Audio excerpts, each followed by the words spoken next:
Hey guys, Kurt here of NK Garage, and we're back today with another flea market haul. It's getting to the end of the season, so it's getting a little hard to find the tools. I did come home with a lot of great stuff, so let's jump into it. Let's check it out. Let's see what we got. Starting off, we got ourselves a beautiful tap wrench here. It's a GTD number 5, and it's definitely a nice one, you know. These are obviously used, but I've seen them much worse than this. This one functions fully, so that's what's most important. There is a owner's mark on here. It says Casey. So Casey, if you're out there, I got your tap wrench. It's marked on both sides. I picked up this Milwaukee screwdriver, and it's kind of funny because Nick and I, we both have this exact same screwdriver. A while back, probably so many years ago, I can't remember. A good friend of ours, his father, just gave us these for Christmas, just out of the blue, randomly. You know, he never gave us gifts ever before, but just randomly just said, "Here you go, Merry Christmas." And we were very happy to get these. It's a ratcheting screwdriver. You can turn it to the middle to lock it, to have a regular, or turn it the other direction and do the opposite. And these come with 6 bits down here. One is obviously in here and one's missing. I believe it's missing the large flat blade, but I got it for, I think, $1. So that's a lot cheaper than $20 or $30 or however much they're charging at Home Depot for this. Next up is a Craftsman screwdriver. This is the Craftsman 47476. And this is a fun guy. You got this little knurled knob here. You thread it down. You can change your angle. It's got a magnetic bit holder in the end. Bits are in the butt. There's a couple of them in there. Cool tool. Definitely an interesting concept. I don't personally have a use for it, but I've gotten one of these before, and I remember it sold for a pretty penny on eBay. I believe it was like something like $40. So definitely a good pickup. Next up is another unique Craftsman piece. This is the Craftsman number 5492. It's a 1/8 to 3/8 inch reamer with the screwdriver handle. It's pretty cool. And the reamer is actually in decent shape. Still could be used. A lot of times you find these and they are beat to heck. Next up, another Craftsman screwdriver type handle, but it's actually a file holder. And the files even mark Craftsman down here, so this is all original. The marking on here says 8-inch mill. Nice little file, wonderful handle. A true Craftsman collector would definitely want to have that in their collection. Next up, we'll get into some pliers. We got a pair of Diamond Dimaloy GT28C. I believe this would be a nail puller. Doesn't close all the way because of the stop, so it's probably for pulling large nails is my guess. Nails are staples. The grips are covered in some junk, but other than that, tool's actually in pretty great shape. Next up, we got the Blue Point CHN410, made in USA. Tongue and groove plier, but I believe they call this like the nut buster or something like that. Correct me if I'm wrong, but I know they're for really getting down there on smaller nuts. Got some steel handle pliers. We got a Bonnie diagonal cutters here, followed by a Blackhawk diagonal cutters. I haven't had either of these before, so that was pretty cool to find. Next up is a Craftsman Vanadium, some of my favorite to find. This one is pretty beat up, so I'll see what I can do with it, but the Craftsman Vanadium, I just love the embellishments on the handles that they used to do. This one has the Circle C stamp inside the handles. And aside from being completely just beat up there, the rest of the pliers was in good shape. So I'm wondering if I can sharpen it and possibly get it to work again. Next one is a smaller Utica pliers. It's got the laser etch logo, which you guys will not be able to read. I can barely read it, but it's a nice smaller, like 5-inch. And overall condition, other than the logo, is actually really nice. You got 2 pairs of M. Klein and Sons diagonal cutters. Got like a 5 to 6-inch and a 4-inch. So those are both pretty cool. This one has the aftermarket grips on it, which might have been sold by Klein. I've been told they did sell those. And you could just see how beefy they are. They're slip-on, and they were designed to go on their own pliers. down to the bottom row, we'll swing back over here because I forgot to do the wood chisels. So we've got 3 different Stanley number 60 wood chisels. And these are really great to have. These things are super tough. They have the striking cap in the rear. The yellow amber colored translucent handles are pretty cool. These guys are obviously used. This one looks like it's been sharpened a few times, but we got the 1/4 inch, the 1/2 inch, and I think a 1 1/4. So at least I was able to piece these 3 pieces together, kind of make a little mini set.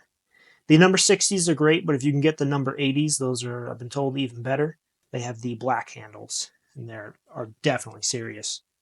Next up is a Marples chisel, a little 1/2 inch wood chisel. Marples is definitely a great brand. You won't be able to read it, but it says made in England here. And I believe they stopped making them in England. I could be wrong, but the England stuff is definitely great to have. And then we got a Craftsman. And this one is obviously one that you can hammer on. I don't know if there's a specific name for these. If you woodworker guys out there know more about what to call this other than just a wood chisel, let me know, because I'd like to call it the right thing. But it's a 1 inch, as I'll call wood chisel, but it's more like a punch. Back to the pliers. We got a pair of Craftsman pliers here. Again, one of those logos you won't be able to pick up. I can barely see it in the right light, but I did like the handle embellishments and overall excellent condition. Just logos hard to read. These Crowder pliers are pretty cool. So you've got the normal slip joint action here with the jaws, but you also have that small cutter in there. And on the bottom, you got a flat blade screwdriver. So kind of like a 3-in-1. Crowder USA right there. Next up, we got a pair of Ford pliers. These also have the flat blade down at the bottom. Kind of cool. And I mean, just Ford in general. I haven't had a pair of Ford pliers yet, so that was kind of a unique find. Got a small pair of Diamond Duluth slip joint pliers. We've got a pair of Crowder, I don't know what to call that other than a needle nose, but obviously there's a gap section and then the jaws kind of widen out at the top to meet, and it has this spring clip in here. It's the 1650-6.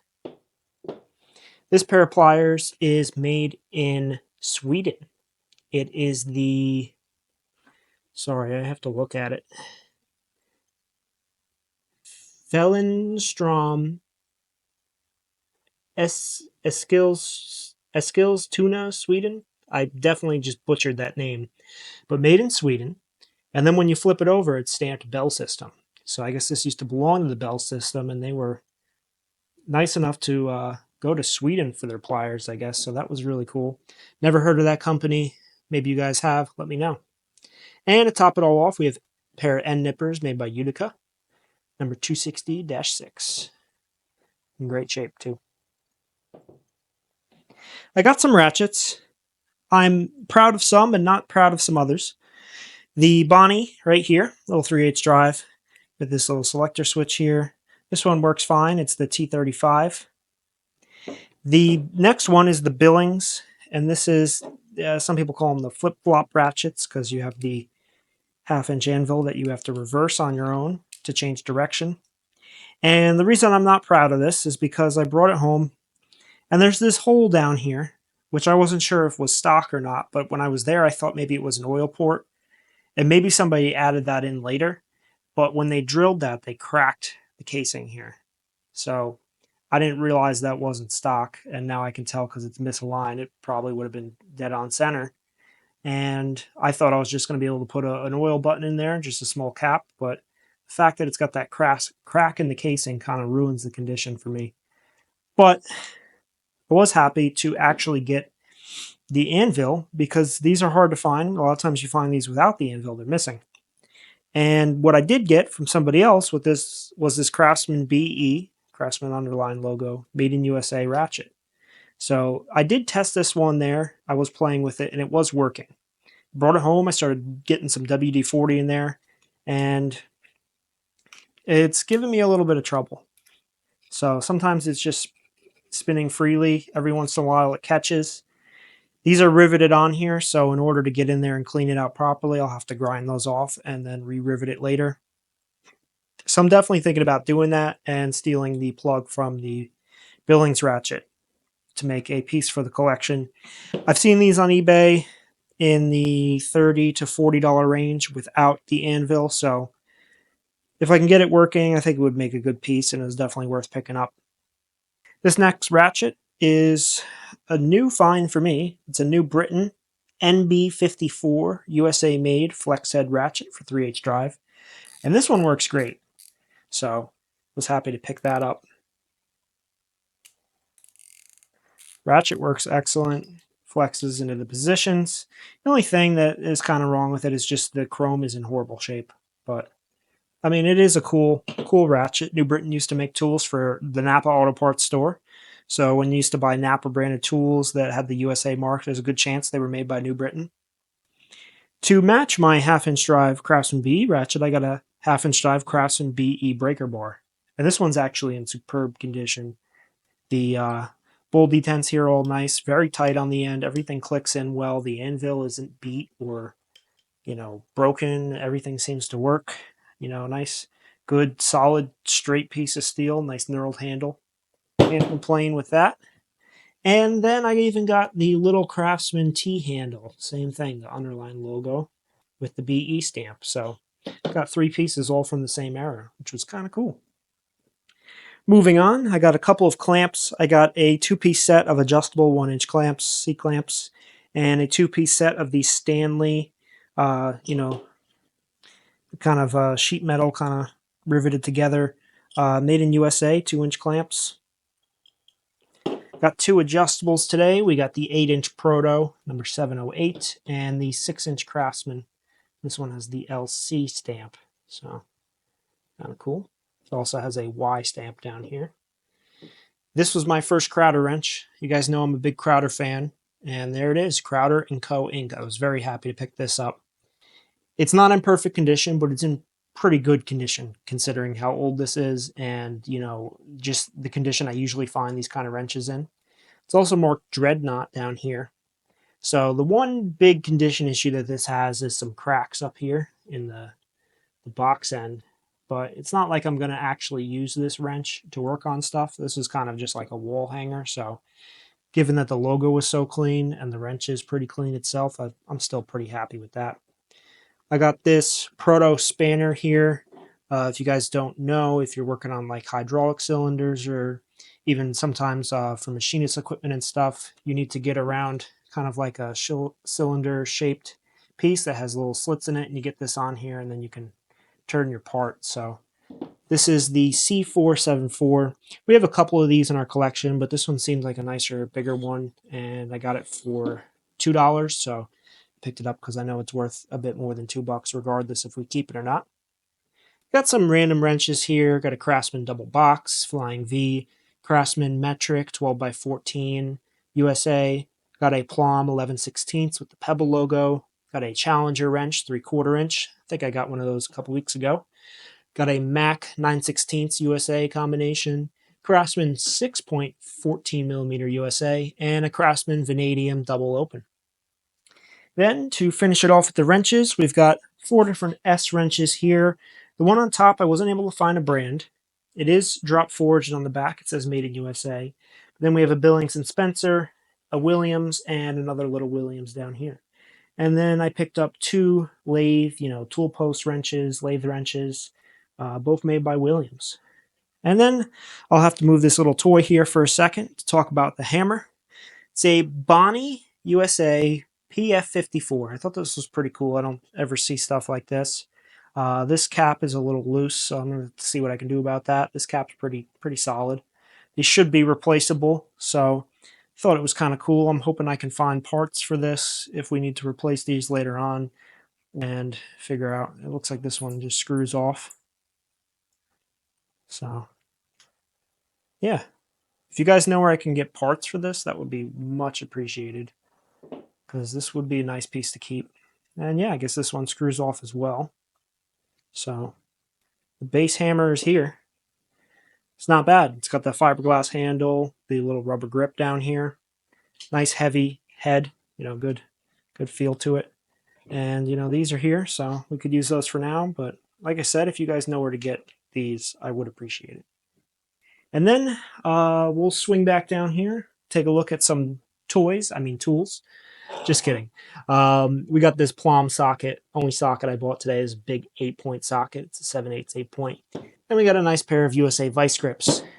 You guys are probably wondering by now why I'm not talking about the toys, so I'll talk about it now. Nick was at his parents' house over the weekend, and his parents found these toys that he had when he was a kid. And I just want to talk about this kind of stuff, because this stuff is really cool. These toys are all made out of metal, or partially made out of metal.